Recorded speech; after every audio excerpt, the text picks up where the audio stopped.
জঘন্যতকৈ জঘন্যতম অপৰাধৰ বাবে ফাঁচীৰ হুকুমৰ বিধান আছে ভাৰতীয় ন্যায় ব্যৱস্থাত। আৰজিকৰ হস্পিটেলৰ ছাত্ৰীগৰাকীৰ যি ধৰ্ষণ আৰু হত্যাকাণ্ড তাক জঘন্যতকৈ জঘন্যতম অপৰাধ নহয় বুলি গণ্য কৰি আজি যি ৰায়দান দিলে সেয়া ন্যায় ব্যৱস্থাৰ বাবে অতিকৈ লজ্জাজনক পৰিতাপৰ কথা, লগতে ভাৰতীয় ন্যায় ব্যৱস্থাৰ বাবে অতি ভয়ানক এক সংকেত বহন কৰিছে। যি ধৰণেৰে ছাত্ৰীগৰাকীক হত্যা কৰা হৈছিল, যি ধৰণেৰে ছাত্ৰীগৰাকীক ধৰ্ষণ কৰা হৈছিল, সেই গোটেই ঘটনা দেখি সমগ্ৰ ভাৰতবৰ্ষ কঁপি উঠিছিল।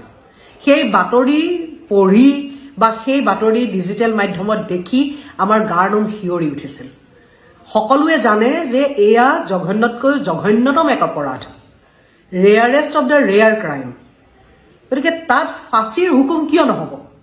সেই কথাষাৰৰ বিশ্লেষণ আমি কেনেকৈ কৰিম? এতিয়া কেৱল যিগৰাকী ন্যায়াধীশে এই ন্যায়দান কৰিলে সেই ন্যায়াধীশগৰাকীক দোষাৰোপ কৰিলে নহ'ব।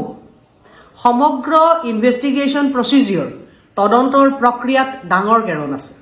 প্ৰথম কথা হৈছে আমি সকলোৱে গোটেই ঘটনাৰ আৰম্ভণিতে যিবিলাক তথ্য লাভ কৰিছিলোঁ তাৰ পৰা গম পাইছিলোঁ যে কেৱল মাত্ৰ এগৰাকী অপৰাধীয়ে কৰা অপৰাধ নহয়। এয়া যিগৰাকী অপৰাধীক আজি দণ্ডিত কৰিছে সেই অপৰাধীগৰাকীয়ে কৰা অপৰাধ নহয়, কেৱল তেওঁৰ লগত আৰু অপৰাধী আছিল।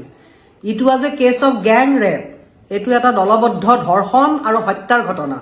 সেয়া কথা ইনিচিয়েল অৱস্থাতে সকলো বিবেকবান মানুহে বুজিব পাৰিছিল, কিন্তু তদন্ত প্ৰক্ৰিয়াত যি হস্পিটেল কৰ্তৃপক্ষ, তাৰপিছত পুলিচৰ যি তদন্ত, তাৰপিছত CBIক অৰ্পণ কৰা হৈছিল তদন্ত প্ৰক্ৰিয়াৰ ভাৰ। আৰু CBI এনেধৰণে তদন্ত কৰিলে যে আজি এয়া rarest of the rare crime নহয় বুলি ৰায়দান দিব লগা হ'ল আৰু কেৱল জীৱনজোৰা কাৰাদণ্ডৰ হুকুম দিব লগা হ'ল।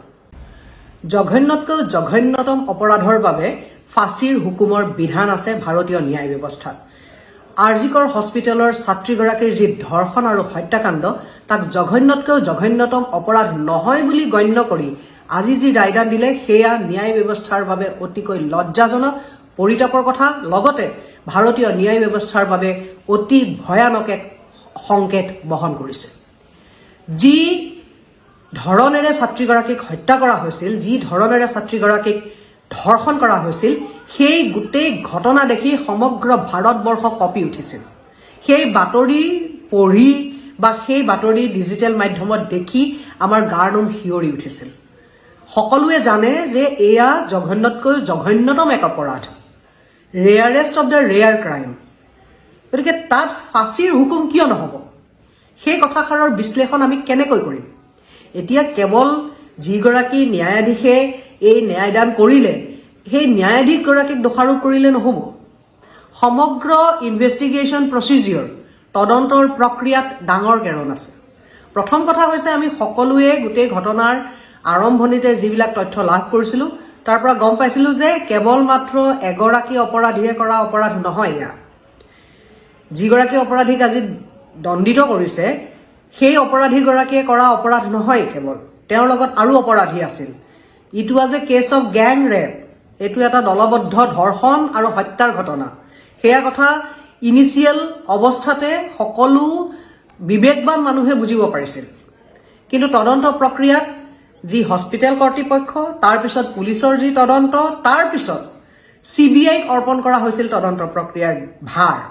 আৰু CBI এনেধৰণে তদন্ত কৰিলে যে আজি এয়া rarest of the rare crime নহয় বুলি ৰায়দান দিব লগা হ'ল আৰু কেৱল জীৱনজোৰা কাৰাদণ্ডৰ হুকুম দিব লগা হ'ল।